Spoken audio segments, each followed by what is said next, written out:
Well everyone, it looks like the iPhone 16 is going to be bringing some really cool features that are going to be insane. Now, there's a lot of craziness that happens every single time a new iPhone is about to come out, so we're going to go through and hit on these things like crazy. First things first, it doesn't really look like this particular update is going to be super insane or it's going to be bringing anything that we haven't seen yet before. From what I know, the iPhone 16 is going to be kind of the same thing as we saw and noticed before. It's just going to be a little bit of a slight difference. So the big thing to keep in mind is that at the core, the iPhone 16, body-wise and everything, it's probably going to look very similar to the previous iPhones, except the back looks to be a little bit different. So from the front side, as far as we know, like we stated, there's really not going to be anything insane. Actually, there's been a lot of rumors stating that the biggest change with the iPhone 16 is probably going to be more software related than anything else. Now, what we noticed is that the mute switch that we saw on the side, so basically what we have on the iPhone 15s right now, it's looked like Apple's going to be changing these for the action buttons on all iPhones. So all the iPhones are going to be bringing the action button now, which is going to be really cool. That was a feature that was only fit for the 15 Pro and 15 Pro Max,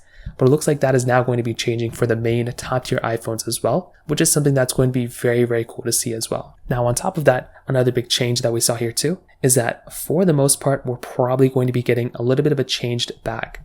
So this was something else that we noticed that we kind of saw what was going to be happening, but I guess it didn't really happen like this. It looks like that we're going to be getting some pretty big changes with the back. And it looks like Apple's going to be essentially bringing back what they did before and bringing it for these particular iPhones. So it looks like with the iPhone 12s and the iPhone 11s, the straight up and down camera, it looks like these cameras are now going to be up and down again. They used to be, the other way, they used to be diagonal.